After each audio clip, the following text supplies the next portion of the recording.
Hey, welcome to Terry and Gary's Low Expectations podcast. Pro wrestling superstar Rhyno and his co-host Gary come to you live each week with guests from the worlds of pro wrestling, comics, movies, sports, and more. So if your standards aren't too high, Terry and Gary's Low Expectations podcast is for you. And even today, when I'm in there wrestling, I feel energized. I feel good. I feel like I've got a lot left in the tank. Good things going, baby. Oh, man, they don't lie. You have to grow a mohawk so that you can go by the name Kleba Lang. The ratings are through the roof right now. Right. Catch Terry and Gary every Thursday at 4 p.m. Eastern live on Podcast Detroit. Download Terry and Gary or stream on Spotify, iTunes, iHeartRadio, or the Terry and Gary TV YouTube channel. You know what to do next. Leave your expectations at the door and enjoy the show. All right, we are back. Terry and Gary's Low Expectations podcast, episode 75.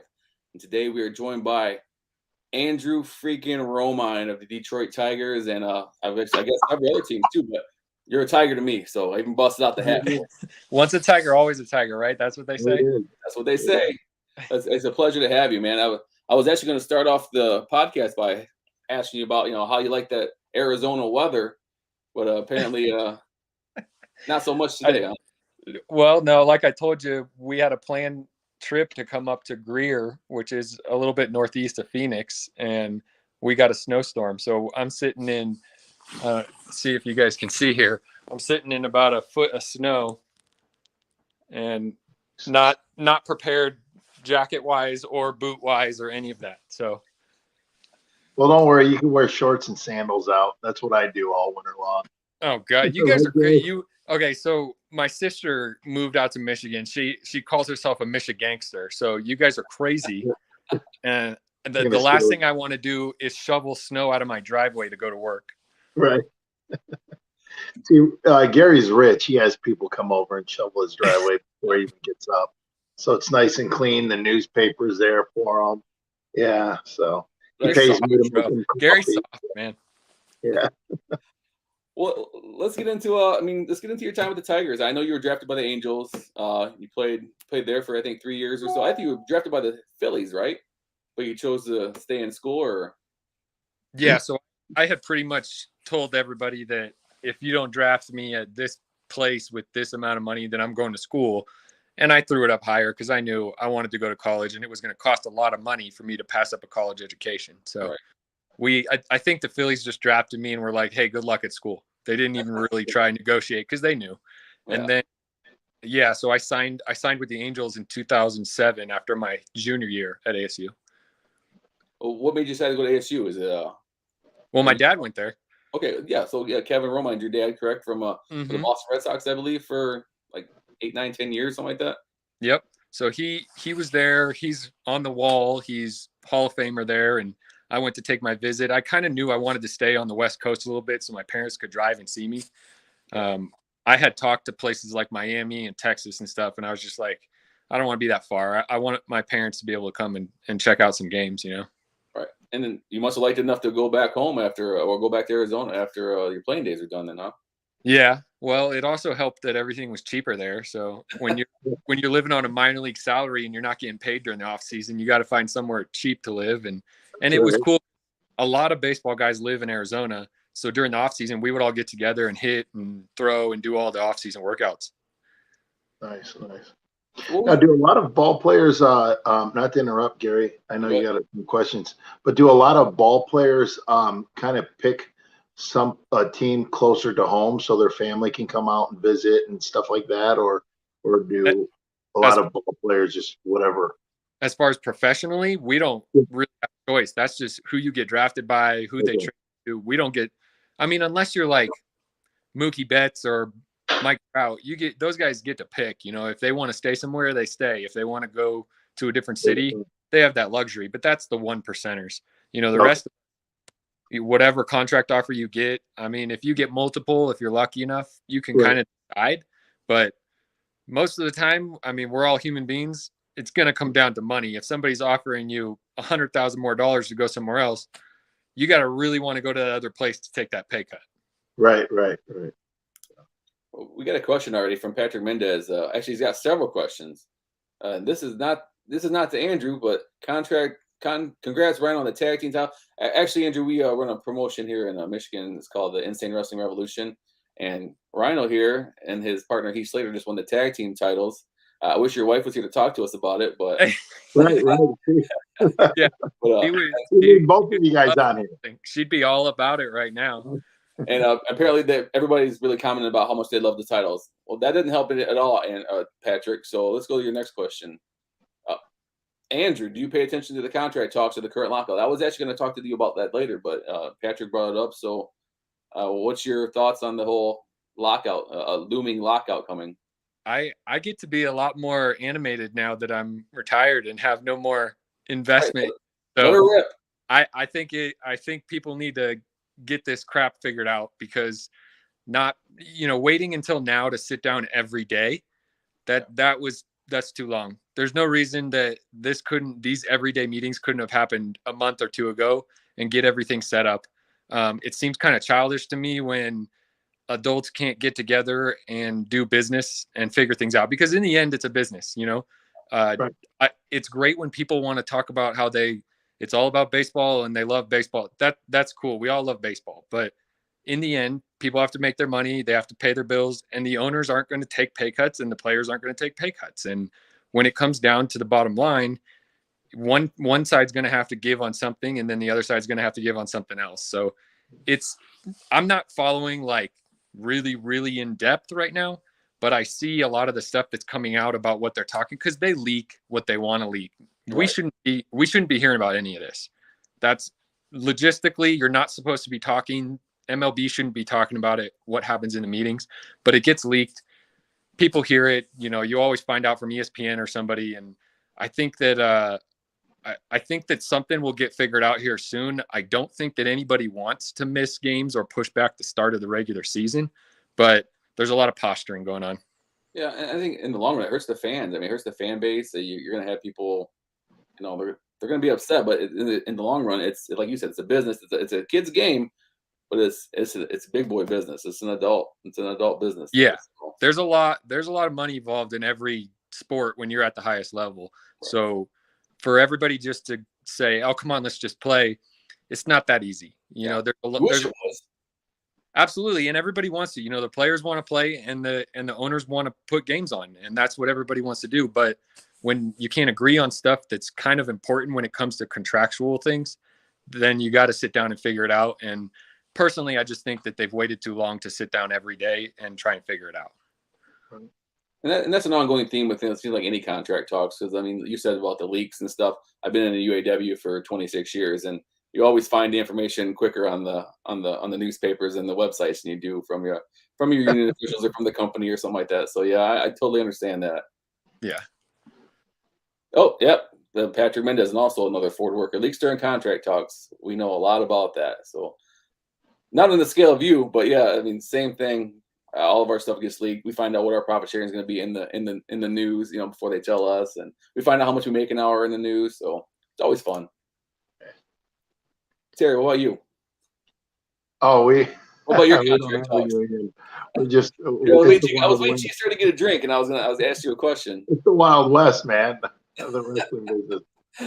But Andrew, when you went to school, what did you go for as far as a position? Was there a certain position you wanted to play? Because I know you played them all. So yeah, so I was a shortstop growing up my whole life. When I signed with the Angels, I went into their system as a shortstop, and then when I got called up, somebody had got hurt. I think Ibar got hurt at short, so I played, and then he came back, so I was back on the bench. And then somebody got hurt at third the next year, and they asked me if I could play third. And I got our infield coach standing behind Sosha going like this. And I'm going, yeah, I could play third. Absolutely. I've done it a lot, and I've never played third before. So I'm going, if I say no, you're going to bring somebody else up and you're going to send me down to AAA. So I'm saying yes. Right. And then a month later, they're like, hey, what about second base? And I'm like, yeah, second base, let's go, whatever. And before I knew it, I played first, played outfield, and then the Tigers start throwing me all over the place. And it was just kind of, why not find other tools from my belt to stay in the big leagues, Right. And speaking of that, have you ever pitched before? Yeah, I pitched, dude. I have 8 pitching appearances in the big leagues. Really? Yeah. Was the Tigers your first appearance as a major league pitcher? Yeah. And I mean, it's not something to be proud of because usually it's a blowout. So we're either losing by a ton or something absolutely crazy has happened. But it was pretty cool, like trying to get people out and realizing that it's not that easy. Does it help you as a batter? No, it didn't help at all. Yeah. No. You guys definitely make it look easy out there. I'll tell you that. So, well, that's the thing. People, when you get to that level of sports, everybody's the best at where they came from, and they're usually the 0.001% in the world at what they do. So when you see people who are struggling, hitting 230 or 240, they're probably going to crush every other league below them because they're facing the best in the world in the big leagues. Right. And being a shortstop, they always put their greatest athletes at shortstop, right? I like to think that, yeah. That's what I think. And then you know all the positions, so I mean, you must be one hell of an athlete. So I was always able to pick things up pretty quick, and defense was usually my best part of my game, I guess you could say. So being able to go in, and it took a lot of work. It wasn't just like I went out and I was good at them. You know, I had to go out every day. There was no show up late and just go play a game for me. There was showing up at 1 o'clock and I'm doing an hour to 2 hours of work at a different position. Because what if I get thrown in the game in the 9th inning or something with a 1-run game and I got to go get a ground ball off of Nelson Cruz at third? You know, I got to be ready for something that most people don't get to practice that much at. See, I don't think people understand completely how much work goes into being a professional at any sport, but in baseball, they see the games on TV, they hear the money that you make, but they don't understand or realize that how much actual hard work goes into it. And what's it like? I mean, like a daily thing to be a baseball player. I mean, I know you have practice and stuff, but I mean, the grind's got to be pretty hard on you. Well, I always try and tell people, think about, when did you start working? You were probably 15, 16 years old, and you went and got a job somewhere and you worked a few hours. You know, that was the same thing I did. I went and I practiced baseball because that was going to be my job and I knew it. And then you get to college and you go and you take your classes. Well, classes for me are baseball. I'm going to school and then I'm going to baseball practice. And then you get into pro ball and it becomes your 9 to 5. You know, your hours are different because I'm going to the field at noon and then I don't leave the field until 11:30 at night. And the whole time you're there, you're just doing baseball. So It's kind of the same as a computer engineer going to his job every day. And after 20 years of doing it, he's probably really freaking good at doing computer work, you know? Yeah, that's what I was going to ask you is, you guys got to, and not just once you get there, it's like getting ready to go. When I'm getting ready to go on the road, it's like you're packing, you're doing this, you're doing that. And then when you got to leave the hotel room, you got to start getting ready an hour and a half before you even, leave for work. And then you get to the building, you're there all day. That's what I was going to ask you, because it's not like you show up if the game's at 7:05. It's not like you show up at 6:30.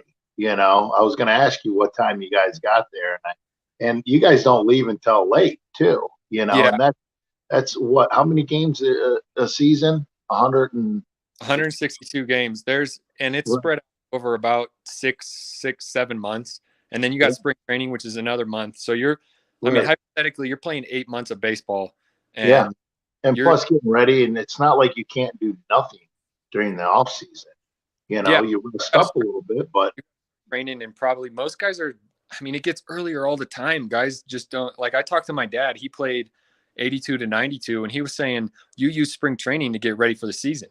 Now people are using off season to get ready for spring training so they can win a team. So you're baseball come December. And the season ended in October, so you got about a month and a half off. Right. And have you went to the Dominican to keep playing in the off season, or did you ever go to like the Southern leagues down in Arizona and stuff? So I did a year of the Arizona Fall League, and I did another year I went to Mexico. I played in Mazatlan out there. I never did Dominican or Venezuelan league, but I did go to Mexico, and that was pretty eye-opening. Different baseball. It's weird to say that, but it's different baseball in different countries. You wouldn't expect that, being it's just it's What's the difference in it? Just the play of the game? The pace of the game was a lot different, but then the pitching seemed to be a little bit different. A lot of guys in Dominican, they talk about a lot of flamethrowers. A lot of guys that throw hard. And then you go to Mexico and you see guys that are just throwing junk, like really good junk all over. Yeah. And I think that's kind of why America is really cool, because it's the mix of all of it and you get the best from all the different countries. Yeah.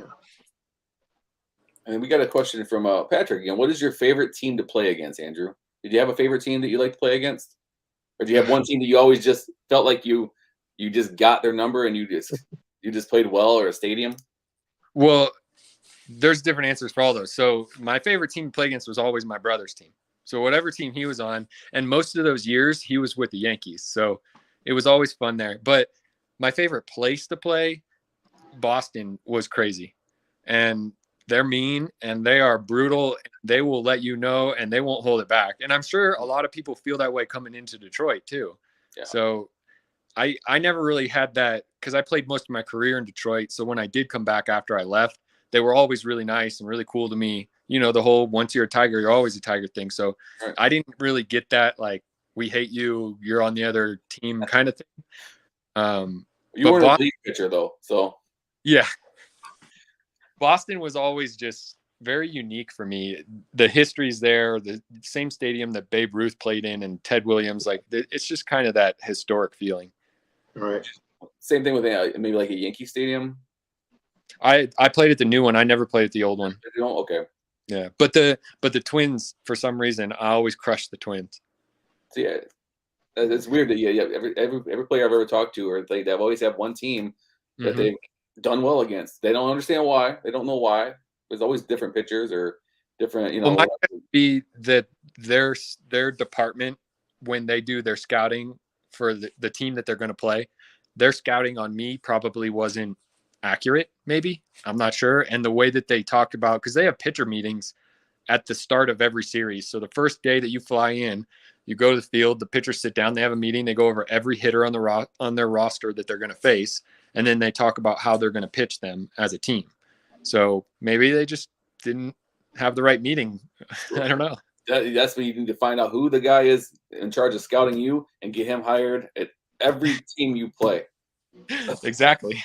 But you talk about scouting stuff, and you're out of baseball now. So is there anything that you'd like to do back in baseball? Is there some scouting, or is there coaching, or anything you'd like to do as far as your baseball, furthering your baseball career? I had talked. I made some phone calls when I got done. I talked about coaching again. I sat down with my wife and my family, and we just kind of decided that, putting a jersey back on and going and coaching in another state. I have a 2.5-year-old daughter who I haven't got to see much of because I've been gone playing for the whole beginning of her life. So we kind of decided that I was going to hold off on the coaching thing right now, spend some time at home and not have to live out of a suitcase and travel from hotel to hotel every 3 days and never see them. So we're kind of putting it off. I'm probably going to revisit at some point coaching again. I just don't know when, but I get my fix now. I do some lessons, like the all 9 Romine baseball stuff that I'm doing that you were talking about, doing some camps, possibly some teams here in the future out in Arizona, and kind of just enjoying working with the kids right now, man. Yeah. And what about Arizona State? I mean, are you close to that? So they actually just hired on Willie Bloomquist, a former level himself, and very, very good Major League Baseball player. So it might be a while before any of those openings show up, but my dad and I were always interested in getting back, and we always talked about, if there was ever a chance to go coach at ASU, we should definitely get in there together. Yeah. Is your brother still playing, or is he retired also? He's trying. Okay, he's trying. If they'll open up the locker rooms, then he'll go play. Yeah. And you got to play with him in a game. You were the pitcher and he was the catcher. What was that like? Yeah. So I actually started last season with the Twins. And then at the end of spring training, I took my out and went and signed with the Cubs, who we had a previous relationship with. And then it just happened that my brother had signed with them this year. So we went and took an offer, went over to the alternate site, spent about a month there. And then I went and did some AAA time. And my brother was hurt this whole time. So when they finally traded everybody away and brought some call-ups, the Cubs were nice enough to offer me the chance to come back up when they could have gone and got some young phenom, seen what he had or something. But, you know, they were really cool, and they showed a little bit of faith in me to say, hey, you did really well. You're having a great year. We're going to call you up and let you have the chance to play with your brother, who was still hurt. So I get up there and I'm playing for a couple of weeks, and Contreras gets hurt, the catcher. And they go call my brother, who's in AAA rehabbing, and they're like, you're supposed to do like 4 more days of rehab, but we need a catcher. And he's like, whatever, I'll just come now. So he flies out, have a day game that day. We get our butts kicked by the Brewers. And then Ross comes over and is like, hey, I'm going to have you throw the 9th. Don't throw your arm out. Like, you know, don't get hurt. Don't make us look stupid like that thing. I'm like, I got this. I've pitched plenty of times. So I go jogging out, and I get to the mound. I turn around, and my brother's running out in his gear. And he wasn't supposed to play that day because he had just flew in. And he comes out, and I tell him, awesome, you know, I'm laughing, and I'm going, all right, well, 1's a fastball, 2's a curveball. And he's just looking at me like, whatever, just throw the ball. So I get him back behind the plate, and the first pitch I throw to him is a knuckleball. And he just kind of looks at me, and I was like, you didn't wait for me to finish telling you what all the pitches were. So, but that was like a movie, man. I had always dreamt that we get the chance to play together. And then as my career is winding down, we're both getting older. I had known during the end of that season that was going to be my last season. I was retiring after that. My wife and I were pretty much the only people that knew. And for us to get to play together, it was, I mean, it's hard to explain it. It was like a movie. I'm standing on the mound in Wrigley throwing knuckleball to my brother. It's like backyard baseball, and these guys are up there trying to hit for real. Like kids again, yeah. Yeah. So, and I struck a guy out. You know, I'm throwing knuckleballs, making people look silly, and it was the craziest time. But I was very, very lucid, aware of what was going on, because like not a lot of people get the chance to say, these last games I know are my last games. You know, most people finish, they don't get an offer. They have to move on, you know, their career ends and they just have to move on with baseball because they didn't get another shot. And I was lucky enough to be able to be in the moment and feel like this is it. I get to realize it in real time. It's gotta be a good feeling to call your own shot too, like that, you know? Yeah. Well, I don't know if I would say calling my own shot. My body called those shots. Well, yeah. Well, now I got a question. Oh, go ahead, Terry. I got to ask a question. I've been wanting to ask a Tiger this. You know, the picture that's up on the scoreboard when you guys go out to bat? Yeah. You know, some of those pictures, like as a wrestler, you know, we're always asked to do stuff. I'm sure you guys are always asked, hey, can you do this? Can you take a picture for this? We got to do this and we got to do that. That's, you know, on top of playing baseball or wrestling. And sometimes you're just like, man, I just don't want to do it. You know, you're getting, especially at TVs, you're getting pulled every which way, right? Yeah. And some of those pictures, it looks like you guys are kind of making a face or, you know, kind of like a deer caught in headlights, like, or you mess up your hair or whatever. Now, is that like we would do it as a rip? We're like, yeah, we'll do it. And then we do something to make ourselves laugh. Now, some of those pictures, it looks like you guys are kind of wanting them to look funny just to pop yourselves, or no? Just, are you guys tired, or like, is there like a running gag, or? Are you so making Andrew's picture on the baseball? What's that? You making fun of Andrew's picture up on the big screen there? Yeah, well, yeah, like the coming up the bat, or you know what I'm talking about, right? So I'm gonna preface with this: we have picture day every spring training, and it's literally a half hour, 40 minutes of just people going from room to room, line to line for every different TV, media, photo, ESPN, MLB, the Tigers. They're just lined up in each room, set up, and you just go from room to room for like 45 minutes going from one to the next. So by the time you get to whatever this one is, that you're probably most of the guys are just like this. Yeah. They, you know, they just want to get it done. Yeah, and they just want to get it done. So, and also keep in mind, this is at 6:30 in the morning because we have to do it before spring training starts. Right. But They don't want it. Nobody likes picture day. We always dread picture day. But you'll get some of those guys that want to mess around. So right. Because that's what I would do. I'd be like, I would figure out something to do. It's usually the guys who've been around a little bit, because the younger guys, they're just kind of right. Yeah, they don't want to mess around. Yeah, right. Yeah. Well, that actually is a great lead into this question from Frank Jennings. Who was the funniest teammate on the Tigers that you played with? Oh, Castellanos probably. Really? Yeah, Nick was a bit of a goofball, but I take that back. From the way he wore his open chested jersey, or just it's showing off his lettuce. Actually, you know what? I take that back. Jabba Chamberlain might have been one of the funniest dudes that I've ever been around in my life. Was there a lot of tricks going on in the clubhouse? I mean, I've heard like Dimitri Young was talking to us about different tricks that they did in the clubhouse. Was there stuff that like there's a web, and I'm not saying who did this, but there is a website that you can order different types of feces from different types of animals and have it delivered to wherever you want. Oh God, thanks. No, don't tell him where. Yep. So that happens sometimes. That ended up in some guy's bags. Yep. Now, would you know anything more about that? I don't. This is all hearsay, man. I can't verify anything. All right. So it's just a hearsay that there might have been some animal feces or any kind of feces, for that matter, in the clubhouse. Who knows? I don't see nowadays with all the COVID stuff, they might check those bags, so you don't know if they'll get delivered.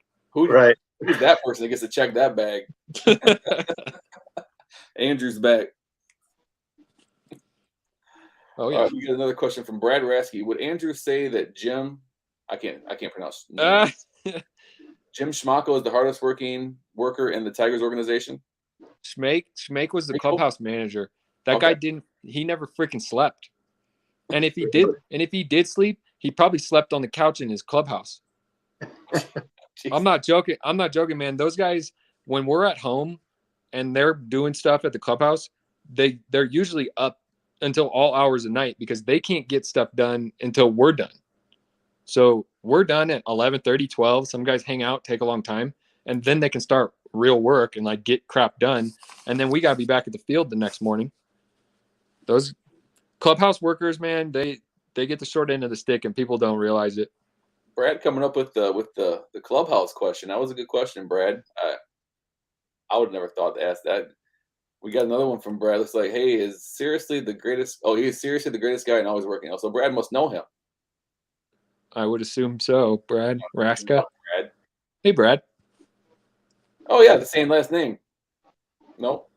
Oh yeah. Anyways, we're gonna go on to we're gonna let you go here pretty soon. So I just want to, before we go, I want to talk to you about, you have some baseball camps coming up. I got a couple actually. We're doing one out in Arizona on the 6th. Matt Hall, who played with me at ASU, we actually been talking about it for years and years. And he went on to play for the Rays for a bit. And we always talked about when we're done, we move back to Arizona, we're going to start doing camps together. So we're putting our first one on out in Arizona on the 6th, out in Queen Creek. And then I'm headed out the next weekend to Tennessee to do a. Oh, we lost. So you. we got a couple more. And then after that, I think Maddie's having a baby in April. So we might miss April and maybe do a camp in June. We're going to head out to California, do one in LA, do one in Orange County. So, and then come back and do some more in Arizona.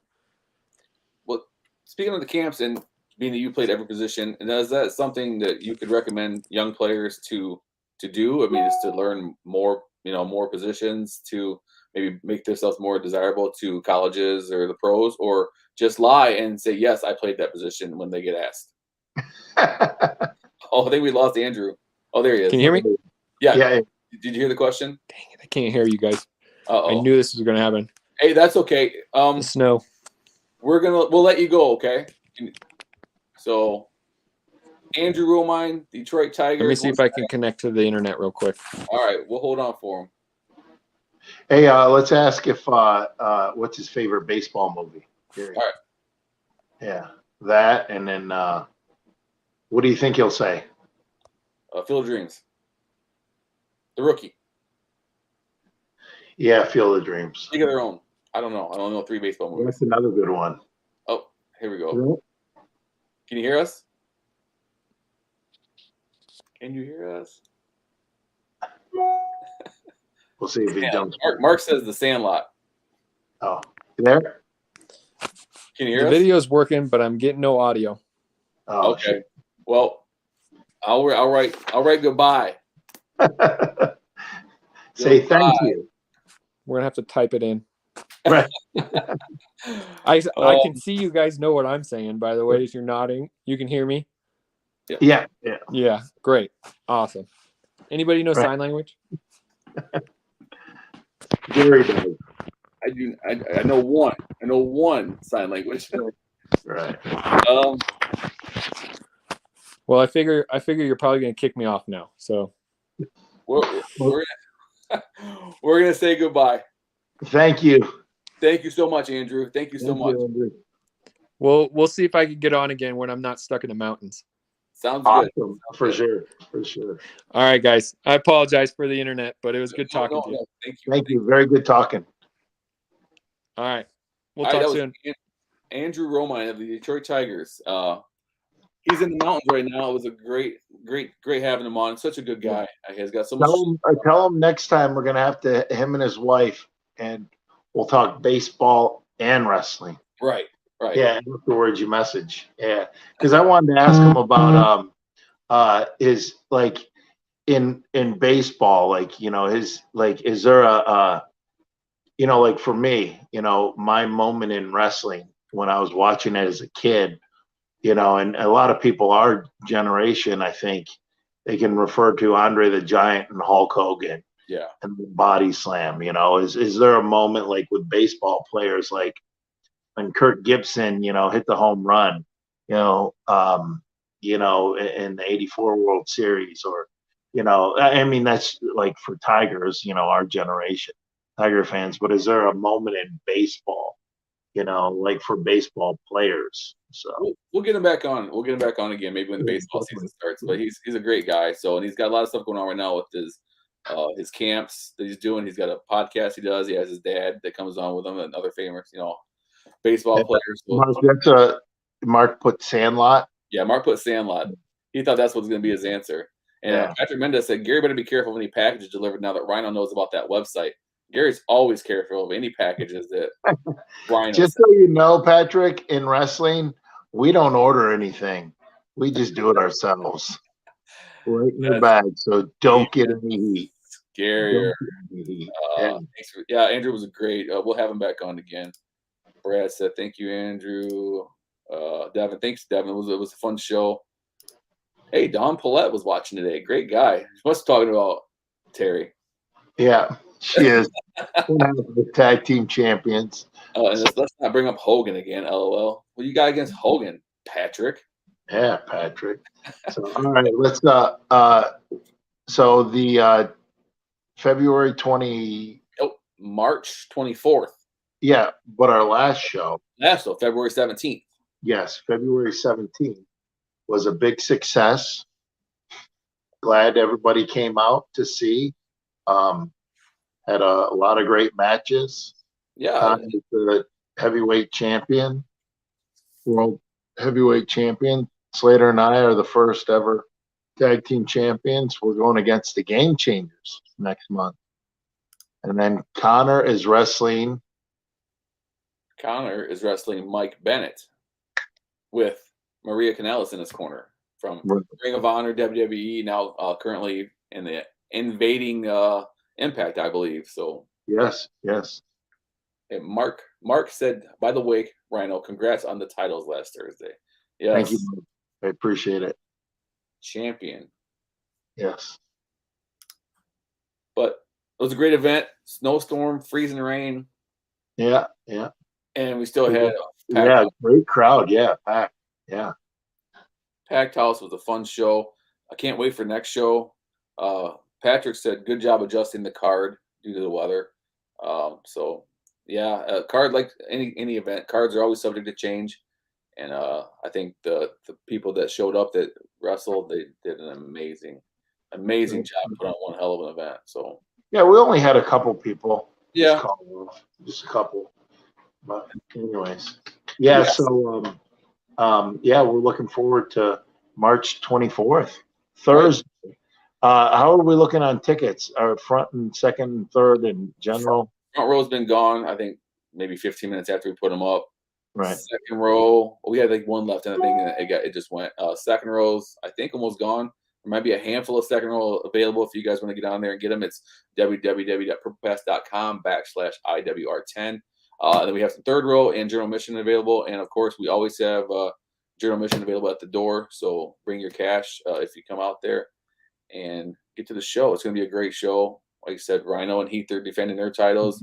Connor, his title. I believe Trey might be defending his title. Yeah, Trey's defending his title in a three-way dance. Three-way dance. So it's going to be amazing. We can't wait to get out there again. And Blair Wellington's IWR debut.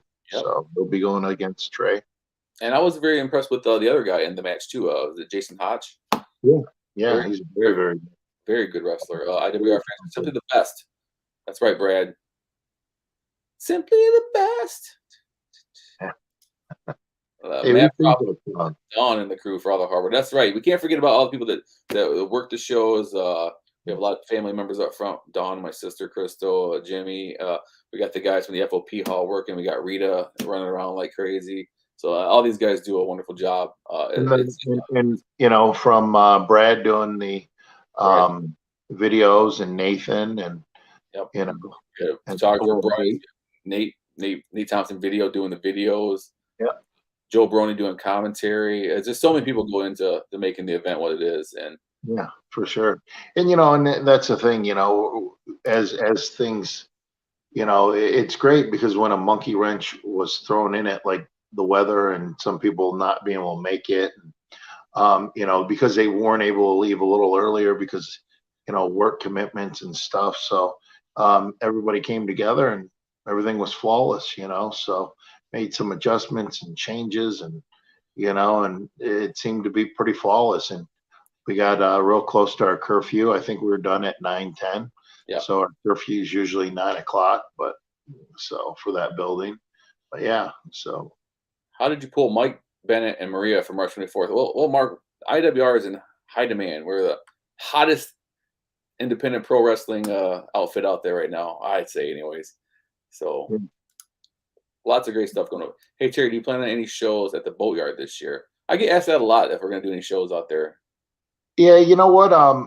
Maybe not. You know, if we do, we'll probably, you know, I don't know. The reason why we did them was because we wanted to, you know, keep that product going, you know, and people not lose all the momentum that we had starting off. So, I would like to do like a regatta where we have music and stuff, and then you know where we get the pass, you know, for or the booze license for the weekend, and kind of do like a Friday and a Saturday. So you know that would be a big thing, you know, because we'd have to rent a tent, and you know those can get pretty costly. So. We'll eventually have some Boatyard shows again. Yeah, I think they worked out pretty well, but like I said, it was more out of necessity than anything. So right. So we love our home at the FOP, so the House of Insanity. Right.